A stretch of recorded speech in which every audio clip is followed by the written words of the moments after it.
Welcome to Tough Talk. I'm your host, Paul Taros, and today we're very honored to have Leon Drolet, who served in the Michigan House of Representatives for 6 years, has served several times on the Macomb County Commission, and was just elected to serve another term on the Macomb County Commission.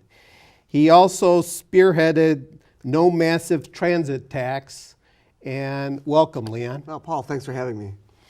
So that was a pretty daunting task of leading the opposition against this Regional Transit Authority tax. It was. I mean, for viewers who need a little bit of reminding, the transit tax proposal was on this recent November ballot. And it was a proposal to spend $4.7 billion over 20 years for additional mass transit, whether it's buses or the Q line in downtown Detroit.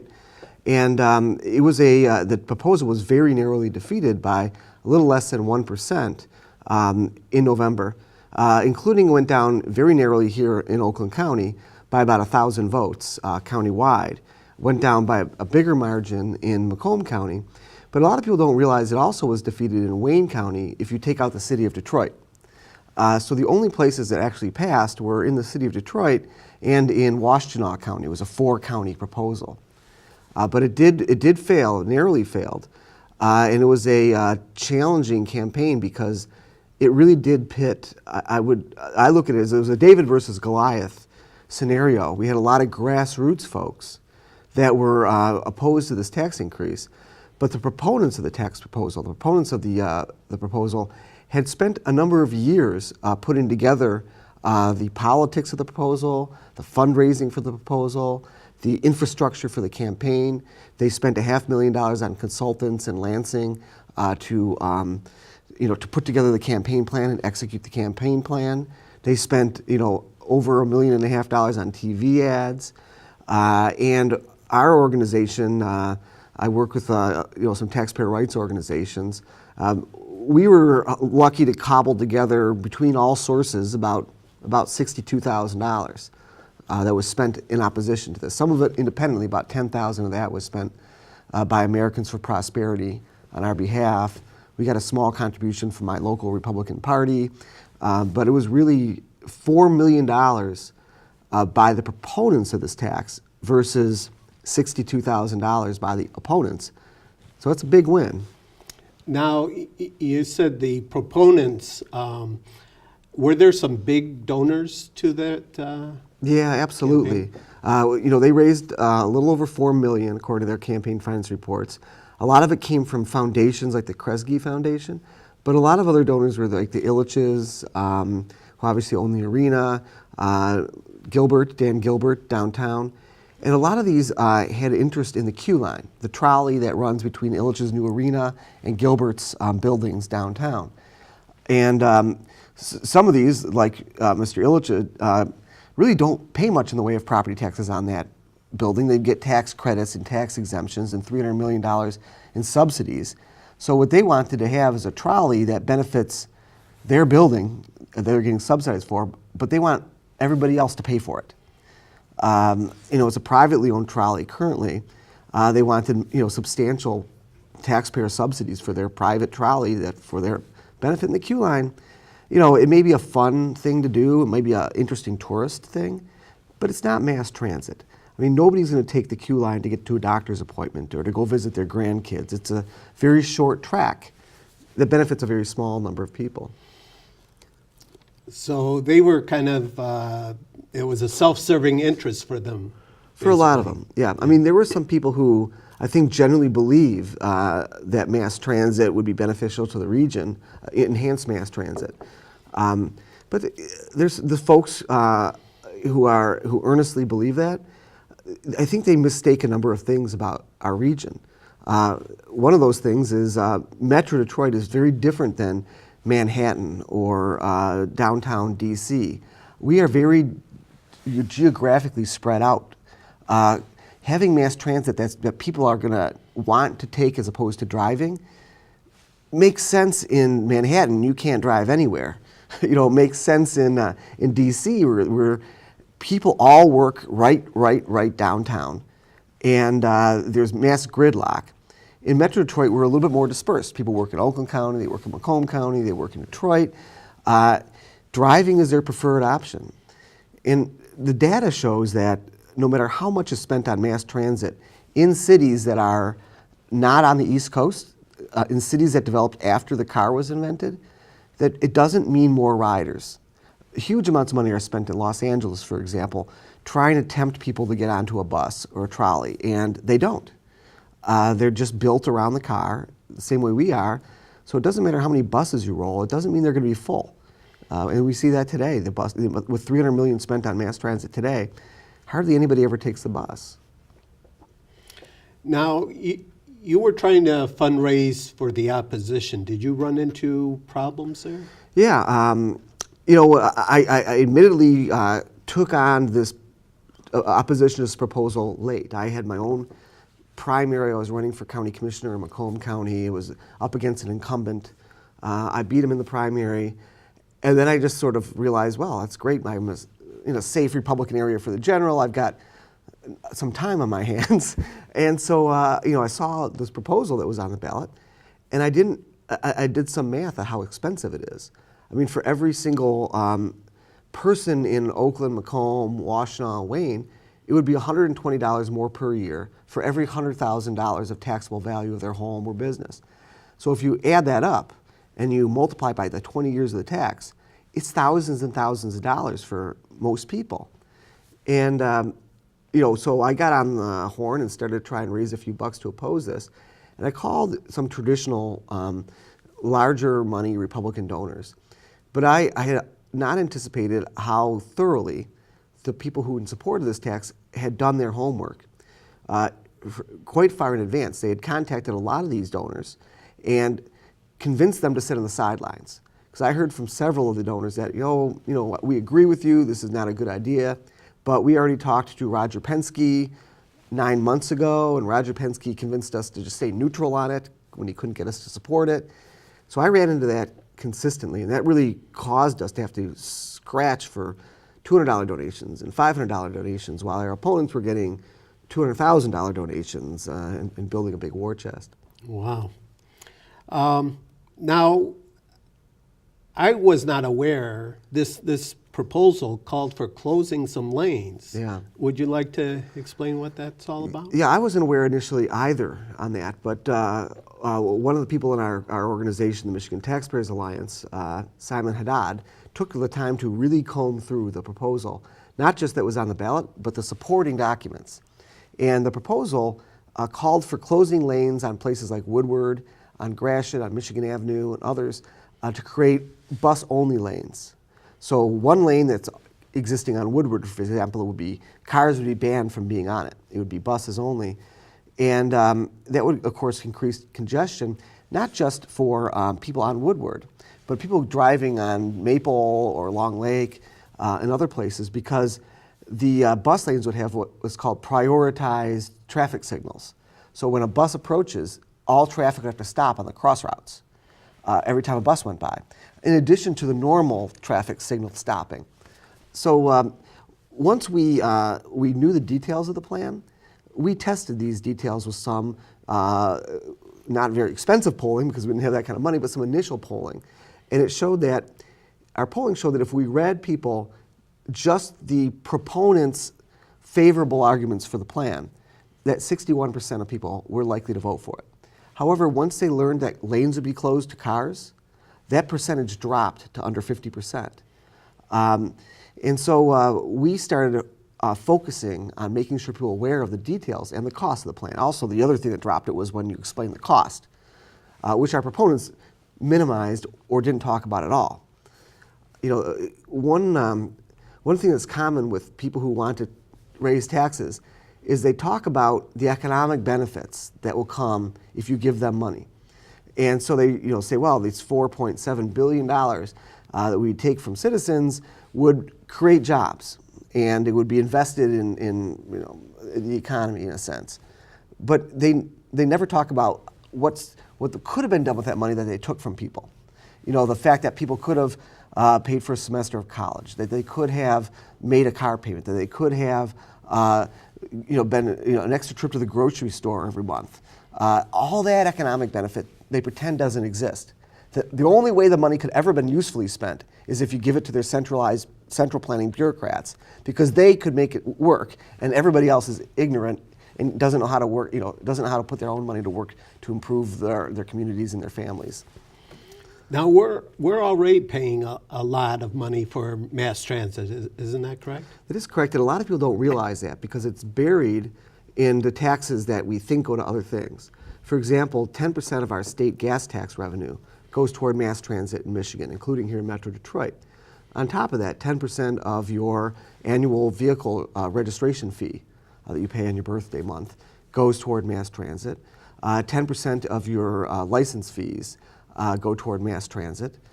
In addition, a percentage of your federal gas tax goes toward mass transit. 5.5 cents per gallon of gas goes toward mass transit. And we're already paying a millage. In Oakland County and Macomb County, it's 1 mil. So $100 for every $100,000 of your home's or business's taxable value. When you add that all up, it comes to about $305 million that we already pay toward mass transit that's been spent very inefficiently. We've got two systems with large bureaucracies running mostly empty buses.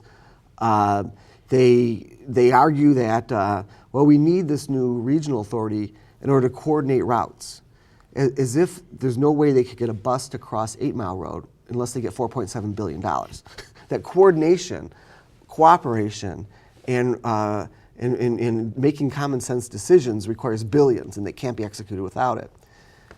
In addition to that, mass transit is changing in a lot of ways. First, about 70 communities across the United States have they've partnered with private companies to administer their mass transit systems. The biggest maybe is Dallas-Fort Worth area. They've partnered with a private company called MV Transit, and they've saved 45% on their administration costs on their transit system in Dallas-Fort Worth area. Metro Detroit hasn't done anything like that, and the plan doesn't provide for anything, the plan that was being proposed. They want all the money with none of the efficiencies that others are building in.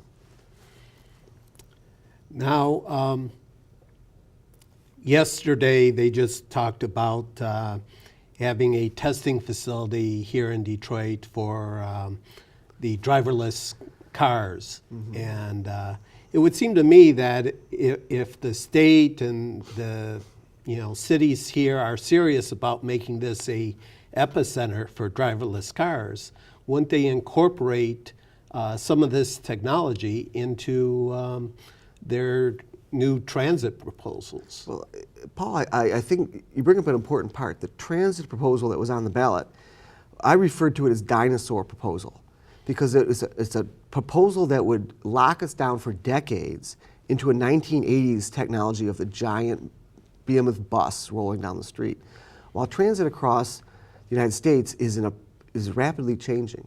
I mean, people are increasingly embracing ride-sharing programs like Lyft and Uber, which, by the way, have a mass transit component in denser cities. Uber provides a lower-cost service that's a ride-share. So if you're willing to share your car ride with 2 other people, it lowers the cost. This proposal did not include any of that, and we don't know what's going to happen with driverless cars in 5 years, 10 years, 15 years. Why would we want to lock our region into an ancient transit model at a time of renovation of transit? And that's what we would do. Proponents of this proposal have frequently stated, well, we need to catch up to communities like New York or they cite other cities, Chicago. Catching up doesn't mean that we have to go through all the 1980s and 90s stages. We could leapfrog. And by incorporating with the $305 million that we're already spending on mass transit, we could provide credits to using Uber and Lyft for folks that who are transportation challenged. It would be far cheaper. in matter of fact, it'd actually be cheaper to use Uber's least expensive option here in Metro Detroit to provide transit today. The average ride, according to MDOT, rather the Department of Transportation, on mass transit in Metro Detroit is 6.15 miles. The cost of delivering a person, if you divide the number of rides they claim they provide by the average budget, is about $7 a person to transmit them 6 miles. That's about 15% more than the cost of a lowest cost Uber ride to transport that person. And you pick that person up at their house and drive them right to the door. They don't wait at a bus stop and walk the last mile and that sort of thing. It really is the least efficient concept of mass transit you can come up with. But there's sort of a I almost call it a religion around mass transit among central planners. They grew up oftentimes going to college in the 70s where they developed their idea of what society should look like. And that's sort of what attracts people to that field. If you want to be a central planner, you kind of have to believe that you have a better idea how people should live their lives than they do. And you're educated in the 70s and 80s, and there's tons of classes on mass transit, and you make a decision that you know how to get people around better than people know how to get around.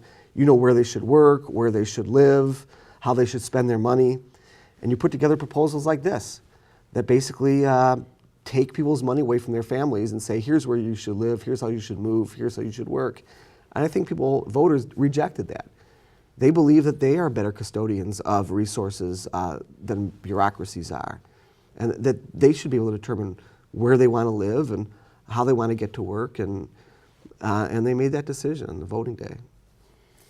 Now, I have here the bylaws of the Regional Transit Authority, and so this organization is not going away. No. I mean, they're still out there, Right. still trying to get a regional transit system in place, and one of their charges is to coordinate within the existing systems. Right. Are they carrying out at least that portion, or do they think they need a huge another big transit system? I think that remains to be seen, Paul. I think you're right that the organization doesn't go away, but they don't have funding to execute big growth. And they can come back in 2 years with another proposal and ask for it. I worry that they might try to wait for an election when they anticipate few voters will be voting. They're prohibited from coming back for at least 2 years. But I don't think there's anything that prohibits them from waiting beyond that by a year or 6 months and trying to get it on a May ballot or something like that. But in some ways, it's perversely in their interests that the system be dysfunctional so that they can argue that they need more money. I don't think individually they actually think that. They're not evil human beings.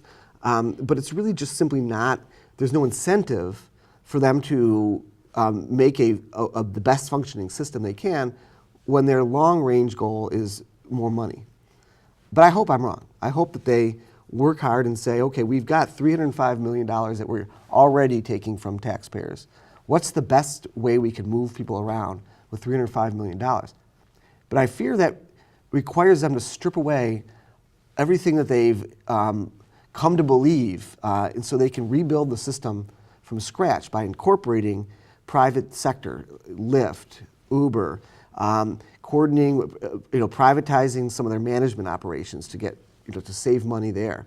Things that are sort of anathema in some respects. There's sort of a disdain among some of these folks for privatization. They believe that there's something holy about the government doing it, but wrong if somebody does it in the private sector. I mean, think about it. If they were to provide vouchers for people who are transit challenged to use Uber and Lyft, that creates opportunities for every Uber and Lyft driver who's not a government employee, who doesn't have an expensive public sector pension plan that taxpayers are on the hook for. It creates opportunities for people with a car to help move people around. But it doesn't create a bunch of union jobs for government bureaucrats. And simply it's in their interest to have lots of people under their control instead of a bunch of independent entrepreneurs, doing the same job for less. Mm-hmm. Now, is there any chance that this Regional Transit Authority can go to the state legislature and ask for funds? Yes, they could, or they could ask to change the rules to make it easier for them to get it on the ballot at a more favorable time. The legislature, one would suspect, would be disinclined to accommodate them for a couple reasons. One, the proposal just got rejected, so the legislature could point and say that people already rejected it. And two, the legislature is controlled by Republicans who are oftentimes more skeptical of these big government plans. But that being said, it was the Republican legislature that put together the Regional Transit Authority. My understanding that it was a part of the deal that that put the sales tax increase on the ballot a year and a half ago. That 1% increase in the state sales tax that went down in flames a year and a half ago, when Governor Snyder at the time wanted that on the ballot, some Democrats were like, well, you have to give us certain things before we give you our vote to put on the ballot. And one of the things was we want this Regional Transit Authority created. And that was a leverage that Governor Snyder used to get this through the Republican legislature. So you never know with the legislature what weird deal gets cut, what thing might happen. So we have to be on our guard. The challenge with these 10 proposals is we have to win every time. Every time they put this up, if it's a bad plan, we have to win every time. They just have to win once and it never goes away. So it's a slanted playing field. I'm really pleased that citizens, voters, taxpayers came together and rejected this plan, but I'm always cautious about can we do that every time? Every time it's a bad plan. Yeah. Well, I went out on their website and printed out their master transit plan, which is 182 pages.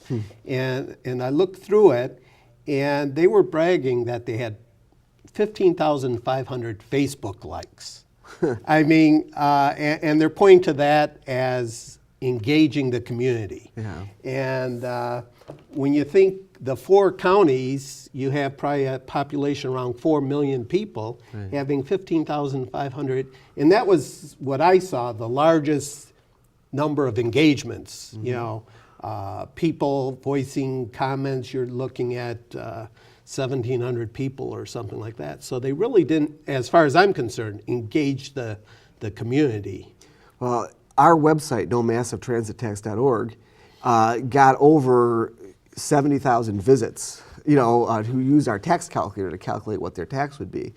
And we had many thousands of likes on our Facebook page in just a span of a month and a half, compared to years of them building it up. But I think Brooks Patterson, the county executive here in Oakland, had a very insightful comment. After this proposal failed, Brooks noted that, or stated, that he believed that it was a bunch of people who all thought alike that got together in a room and then decided they'd come up with a big consensus. That they really had invited people who were likely to be concerned or critical or outside the box thinkers, people who weren't part of this sort of similar thinking, mass transit planning mentality, were really not invited. And when they talk about, we got all the stakeholders in the room and we came up with this plan, when they say stakeholders, they mean people likely to ride the system, people likely to work for the system, the unions, the political leaders. They never say the taxpayers. Those are never people in the room. But that's not just with this plan. That is across the board. Every time Lansing gets together and says, we got all the stakeholders together to come up with an energy plan, or we got all the stakeholders together to come up with a telecommunications plan, it's always the industries directly involved, the people who are the bureaucrats that are involved in so-called regulating that industry, and political leaders. It's never the taxpayers. It's never the everyday citizens. It's never the ratepayers. So we're always left out of their consensus building. We just had a chance to demonstrate what the consensus was on election day. Now, do you think, I know Macomb County was like the county that tipped it against passing this. Do you think some of this was, and Macomb County was also instrumental in President-elect Trump carrying Michigan. Do you think he had a factor in this going down to defeat in Macomb County? It could be, because I think Trump's candidacy brought out some people that might not otherwise wanted to participate in the election. Maybe they were frustrated by previous candidates. They didn't feel that any of the candidates in the past represented them. So we had some people coming out who haven't typically voted in presidential elections, at least not regularly. And they also may be people who are skeptical of big government. But at the same time, I think this went beyond just Trump. You mentioned Macomb County, but I really think the secret to defeating this proposal, amazingly, was in the city of Detroit, where Trump got about 7,700 votes, but 11 times more people voted in Detroit against this transit proposal. And that's, people will look at the city of Detroit and say, well, the transit proposal passed in Detroit was 65%. That means 35% of the citizens of the city of Detroit voted no, and then voted for Hillary Clinton. We did not take the city of Detroit for granted. We had very limited funds, but we did run some radio ads on Detroit radio stations that are, primarily African-American listenership. We went on radio talk shows in Detroit where, again, the audience is primarily African-American listenership. We did everything we could to engage people across the spectrum. And that made a difference. And we found out that there was a lot of animosity in the city of Detroit to the Q line specifically. There was a perception that the Q line was there to serve a limited interests of a few people along one small section of Detroit, while the neighborhoods where most people lived were not being paid any attention to. And I think that's the fact. If 70% of the voters of the city of Detroit would have voted for that plan, it would have passed across the region. But the fact that only 65% did, that was an important win for us. Well, I want to thank you so much for taking up the battle to oppose this massive tax increase. And I think your record is a record of fighting for liberty and lower taxes. And we're all very appreciative of all the battles you've fought all these years. And I hope you'll continue the good work. So thank you so much, Leon. Thanks for having me. I appreciate it. Thank you.